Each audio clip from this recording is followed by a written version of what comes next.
Hello, good evening. Sa pangalan ng dakilang Panginoong Kristo, isang mapagpalang gabi sa bawat isa.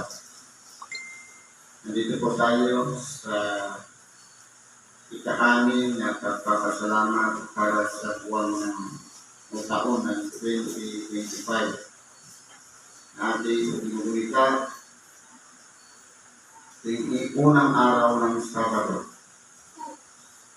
Ngayon po, meron tayo ditong sitas. Ating pong basahin ang ayon sa surat ng Apostol Pablo sa mga taga-Roma, Kapitulo 15, versikulo 1 hanggang 11.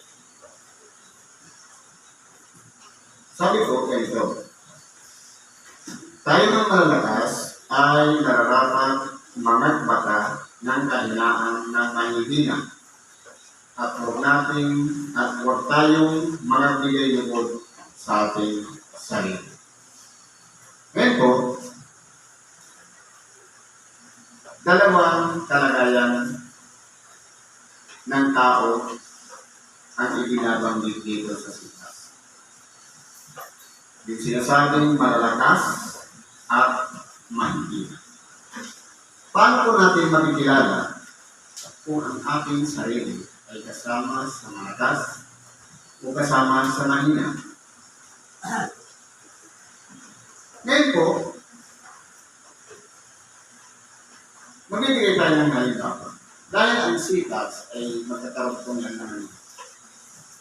Akyat tayo dito sa Roma 14. Sabi dito, huwag mong sirain ang gawa ng Diyos dahil sa pagkain. Tunay na ang lahat ng mga bagay ay malilinis. Gayunman ay masama sa tao ang kumakain ng laban sa kanyang budhi. Ngayon po, gawin natin itong halimbawa. Halimbawa, yung kinakain ng isa laban sa iyong budhi, pero kinakain yung malaya. Ngayon po, paano natin idudugtong kung tayo ba ay kasama sa mahina o malakas? Ang sinasabi kong malakas, yung kanyang pag-iisip ay malawak na. Halimbawa, nakita natin ang ating kapwa na kumakain ng laban sa ating budhi. Kung malawak ang ating pagkunawa, i-ignore natin siya. Hayaan natin siya kumain. Pero, kung halimbawa, nakita natin, kinakain niya ng bukal sa kanyang puso, sa kanyang kalooban na wala siyang nalalabag, tapos yung kinakain niya tutol sa iyong budhi at hinatulan natin siya na bakit ka kumakain yan, ibig sabihin niya, hindi pa tayo kasama sa tinatawag na malalakas. Dahil po, ang sinasabing malalakas, marunong mag-adjust. Malawak ang pag-iisip. Kayang unawain ang kalagayan ng kanyang kapwa. Marunong magpigil at magtimpi o mag-control ng sarili upang hindi makahatol. Isa po yan sa tinatawag na malakas. Halimbawa, di ba ang gulong ng buhay, minsan nasa ibabaw ka, minsan nasa ilalim. Ito ba din yung punto nasa ilalim ka, ikaw ngayon yung nangangailangan. Ngayon, gusto mong masolve yung problema mo, siyempre ibabahagi mo sa iyong kapwa, isi-share mo sa pamamagitan ng kwento.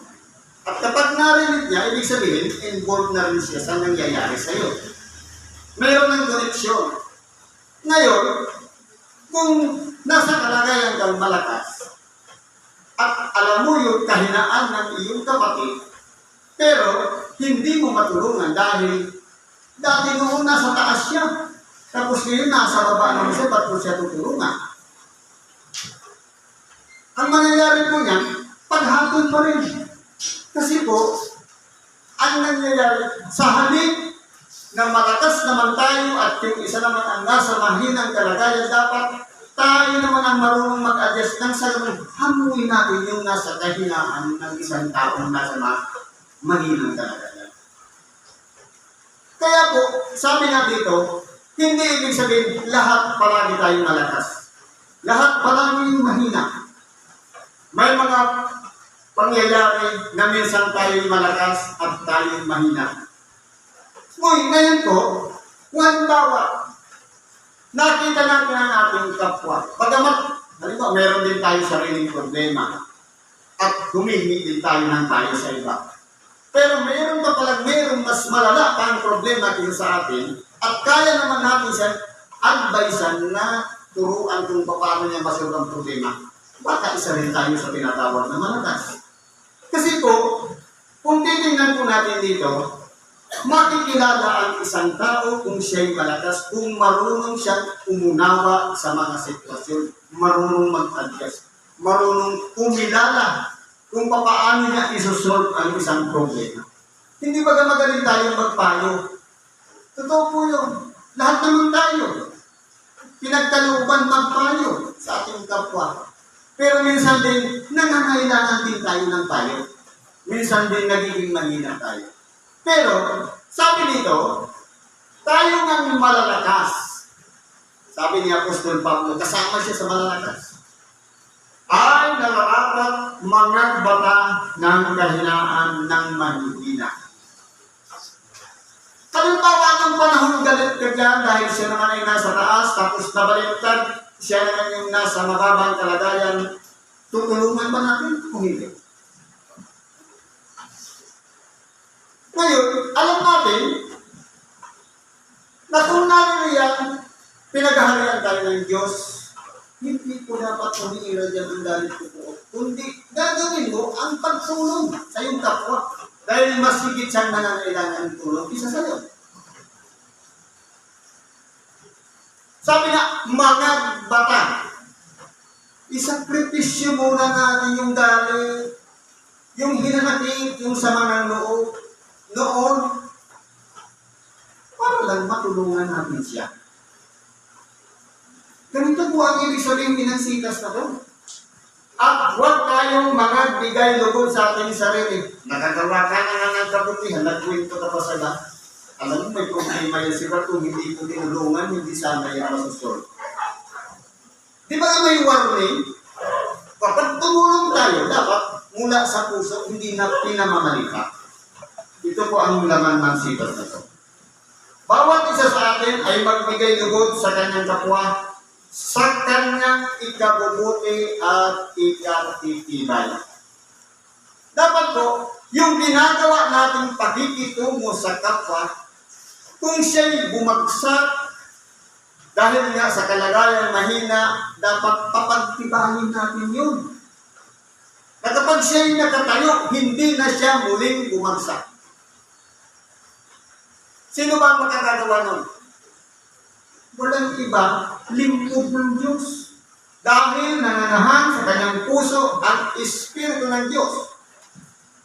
At nananahan din ang Espiritu Santo. At taglay-taglay pa ang salita ng Diyos. Nakikibahagi tayo ng salita ng Diyos.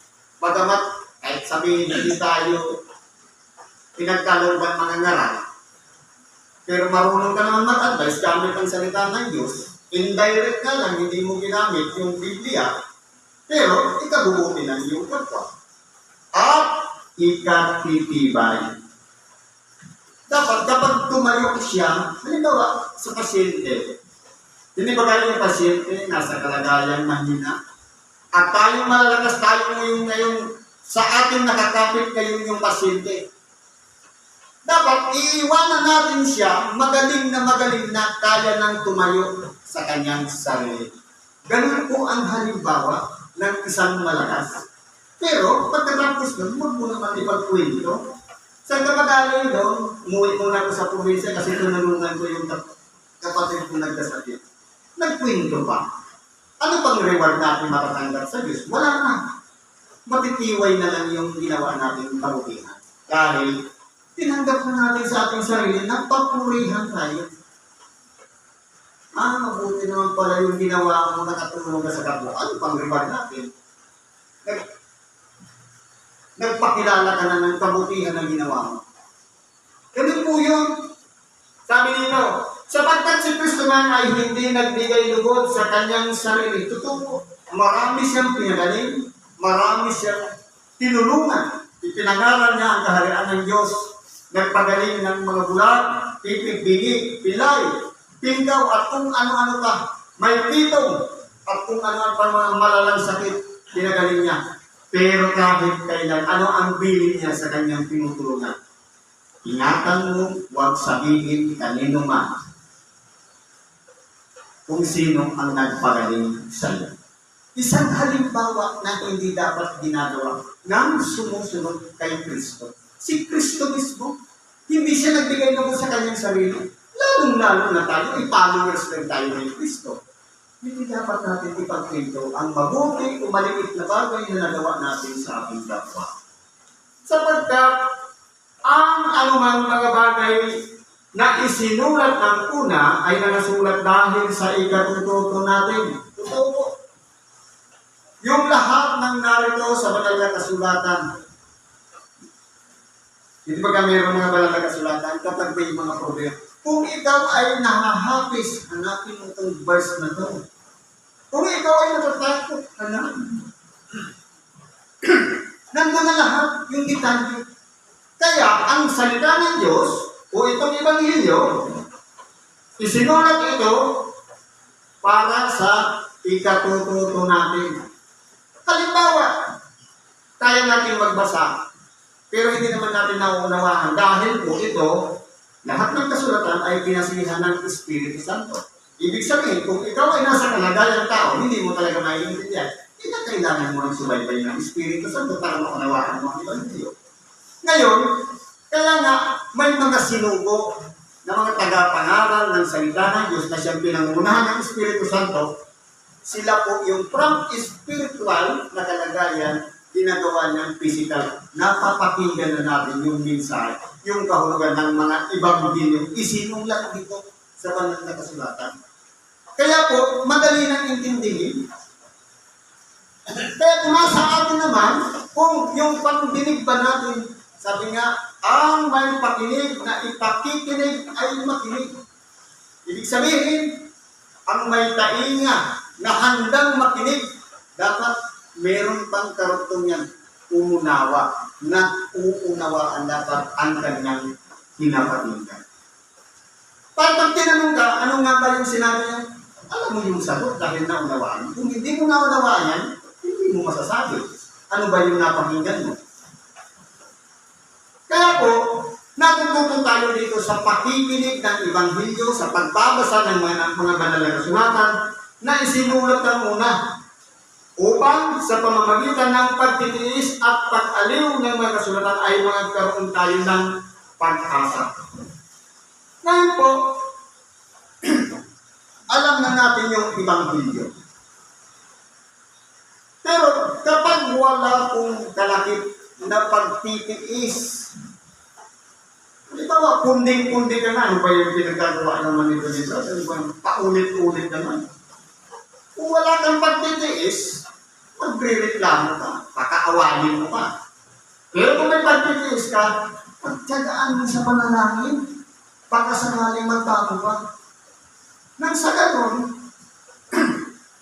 sa atin, na nakakaunawa, na tayong malalakas, nagsising kayo yung Ebanghelyo at sa kanya hindi pa, baka sa awa ng Diyos sa pamamagitan ng kadadalangin natin, mag-sink din sa kanyang isip, mabuksan ng kanyang puso.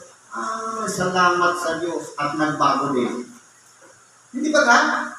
Kaya po ang Ebanghelyo, hindi lang sa pakikinig, hindi lang sa ikatututo, dapat meron din pagtitiis at pag-aliw. Kasi pag-aliw, parang may pagsimpatya pa tayo sa ating kapwa. Na may pagpapahalaga tayo. Pinakausap na natin, itinadalangin pa natin. Yung pag-aliw, personal yun. Pero yung pagtitiis, idalangin natin. Hindi natin kayang kausapin ang harapan, idalangin natin. Sabi nito, gawin naman ng Diyos ng pagtitiis at pag-iliw na kayo ay magkaisa ng pag-iisip ng isa't isa ayon kay Kristo Jesus. Kaya po, ang mangyayari na, yung malakas, andun na sa Diyos. Yung nasa mahina naman kalagayan, nangangailangan ng tulong ng malakas. Kapag tinulungan mo yan, parehas ng luluwalhati sa iyo. Hindi ba magandang pakinggan? Nanadagdagan yung malakas dahil naibangon natin yung mahina. Napatayo natin siya na sarili niya mga paa. Na kaya nang tumindig sa kanyang sarili. Pero ang problema, tayo po kasing tao minsan, kapag hindi na natin pinakaya, sumusukukin tayo. Pero, kailangan tayo, sabi nga, kailangan natin ng panalangin at ayuno. Ang control at connection kay Lord. Ang panalangin, connection. Ang ayuno, pag-control sa sarili. Hindi lang sa prayer. Kahit gabi-gabi ka mag-prayer, kung hindi na magbabago ang ugali, useless pa rin ang prayer. Kasi hindi po, ang pag-ayuno kasi, tag-iwas. Sabi na, ang tunay na reliyon ay ang pag-ingatan ng kanyang sarili na walang dunis, hindi madunisan ng sanlibutan. Magpigil ng kanyang hila. Ito ang number 1 na kinukontrol. Upang kayo na may pag-iisip sa pamamagitan ng isang bibig ay luwalhatiin ninyo ang Diyos at Ama ng ating Panginoong Jesucristo. Hindi ba napakaganda? Dati noon, pasyente lang siya. Nakapag tayo, dinala natin dito. Pagkatapos, nung tinulungan natin, lumakas siya, nakarecover siya. Hindi ba dati tayo lang yung nagpupuri sa Diyos. Ngayon, kasama na natin siya nagpupuri sa Diyos. Hindi ba ang saya? Ang sarap nagkaroon ng produkto o bunga yung ating sakripisyo na pinagtiisan natin na sa ating kahit sugat, nangangamoy na, parang ayaw na natin lapitan. Pag minamagwit natin, parang hindi na tayo makaprana. Pero, pasalamat tayo sa Diyos dahil nagtagumpay tayo sa bagay niya. Dalawa na yung nagpupuri sa Diyos. Kaya tayo dumadami dahil po sa isang objective na walang iba, makahikayat ng mga kaluluwa na mailapit sa Diyos at magsisi at magbalik loob at magiging kasama na rin natin. Isa na rin kapatulan. Hindi ba napakasarap pakinggan? Na kumbaga, yung sakripisyo natin, nagbubunga yun. Huwag lang natin ipapurkwento yung ginawa natin kabutihan. Dahil ang reward sa pagpabalik pa ng ating dahilan, Panginoon. Sa pagbubuklong. Hindi pa ngayon, kaya huwag muna natin tanggapin ang pasalamat ng ating kapwa. Dahil kapag tinanggap na natin yan, sa pagbalik ng ating dahilan, Panginoon, wala nang hindi na naka-record yun. Kasi kung ganito po yan, kapag gumawa tayo ng mabuti sa ating kapwa, lahat ng ginawa natin kabutihan naka-record doon sa libro ng buhay. Ngayon, kung dito pala, in-accept na natin yung pasalamat at niluwalhati na natin ang ating sarili dahil sa ginawa natin maliit lang na bagay, murado yan doon. It-post out yan doon. Nagagawa ka ng ganitong mabuting bagay. Pinuri ka, pinasalamatan ka, tinanggap mo na, in-admit mo na. Tinanggap. Plus minus. Ano pang reward na matatanggap natin? Sabi dito, sa ganito'y mga tanggapan kayo gaya naman ni Kristo na tinanggap kayo sa kaluwalhatian ng Diyos.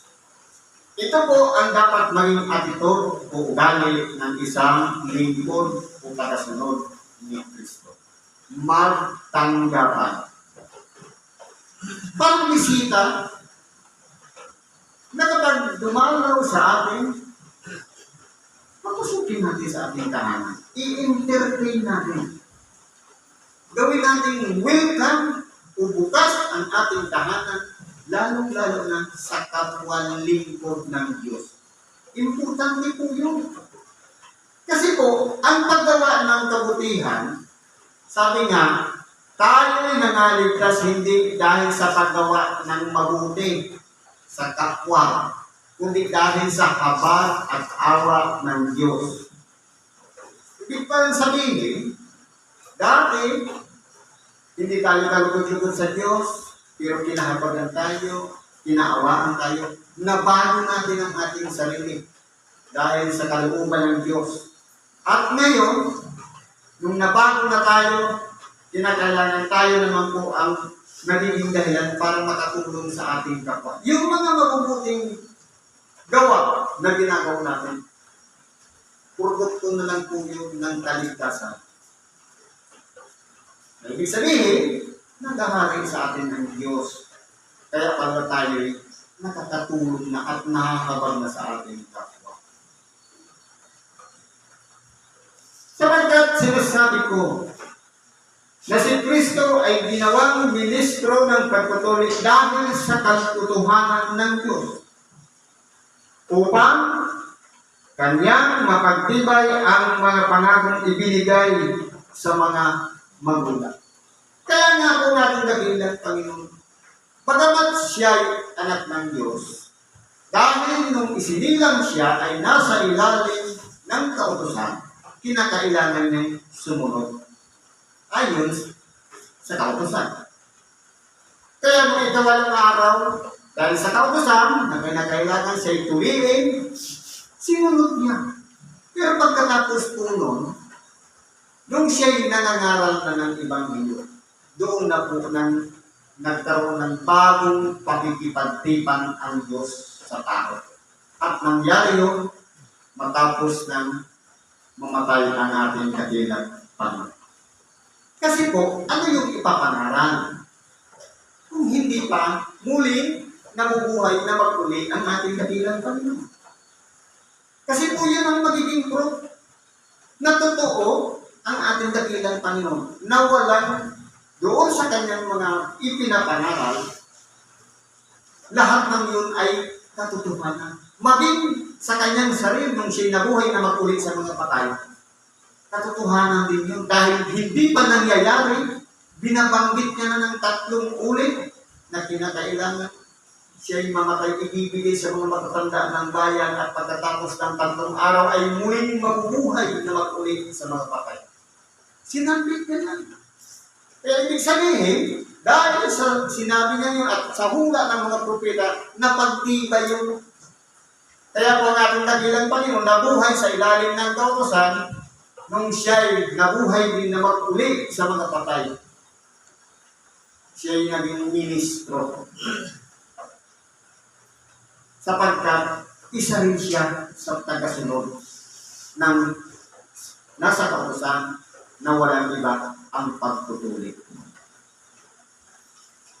Ang pagtutuloy po kasi sa isang termino, paghubad.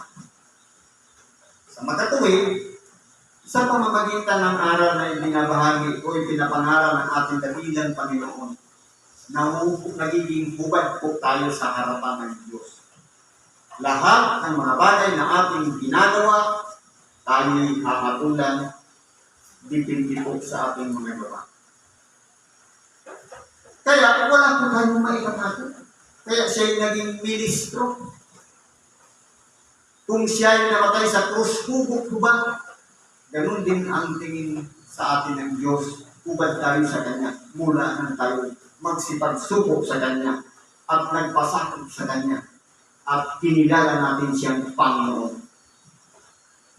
Kaya, maliit na bagay yan, nakatago man sa lihim o lahat ng yan, nakikita ng Diyos.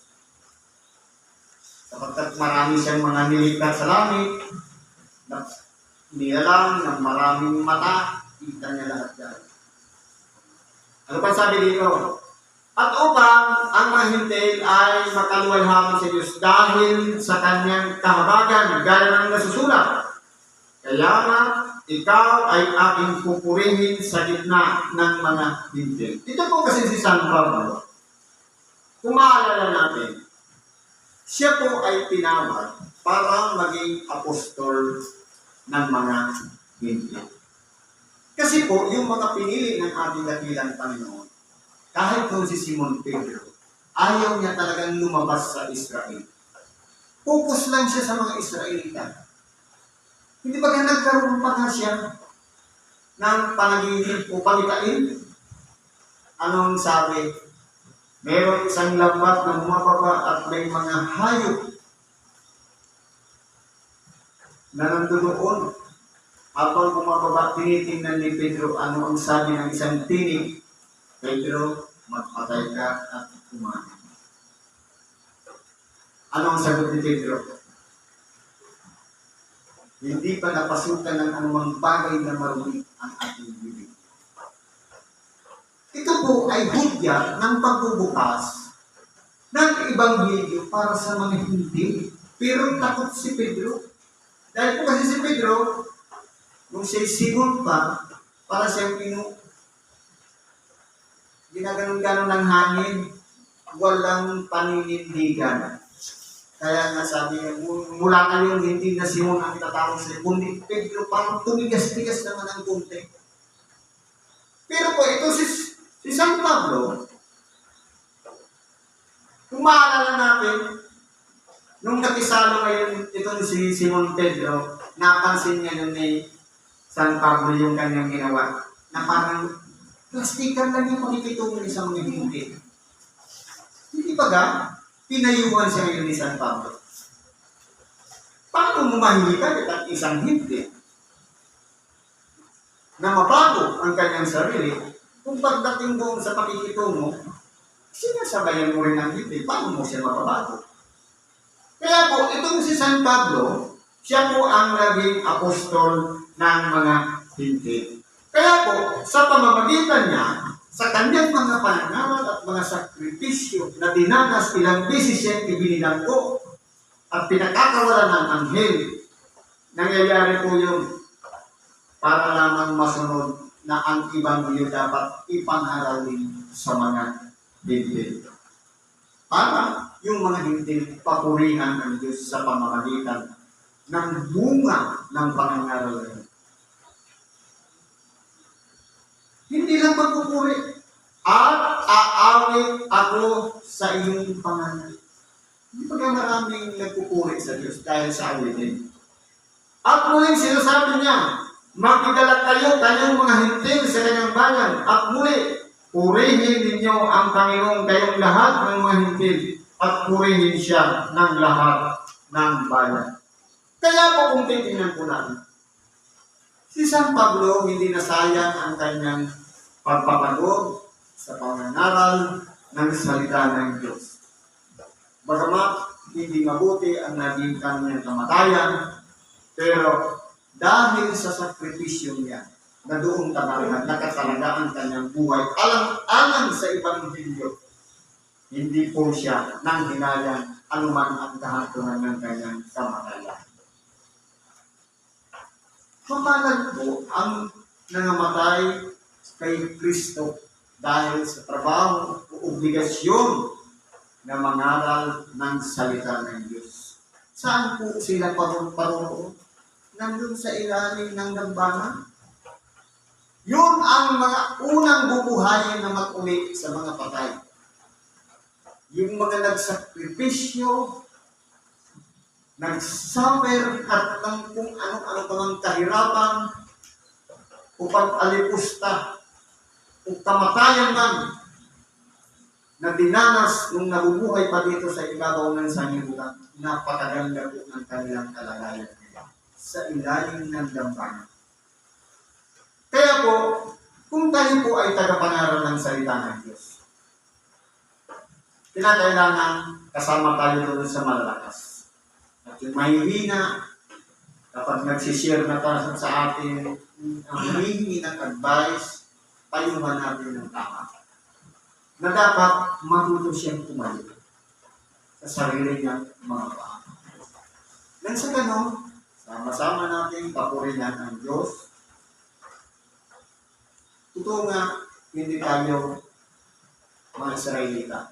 Pero kasama tayo sa mga mapalad na naabutan ng Ebanghelyo at ngayon ipinagpapatuloy natin ang pangangaral ng Ebanghelyo. Noon, iba ang tagapangaral ng salita ng Diyos, tayo tagapakinig lang. Pero may henerasyon nagtatalaga ang Diyos ng mga bagong tagapangaral para magiging halili ng mga sinaunang tagapangaral. Kaya tuloy-tuloy lang po ang Ebanghelyo, ang pangangaral. Dati pasyente lang. Ngayon, nung nakaunawa na ng salita ng Diyos, tagapangaral na. Ganun po kasi ang kalooban ng Diyos. Dapat hindi mapigilan ang pangangaral ng salita ng Diyos. Siguro po, nandito na lang sa inyong bagay sa oras nito. Salamat po sa Diyos at anuman ang ating mga kahilingan, karahingan sa Diyos, ilapit natin sa Kanya, at ipagkatiwala natin ang ayon sa Kanya. Salamat po at isang mapagpandang gabi sa bawat isa.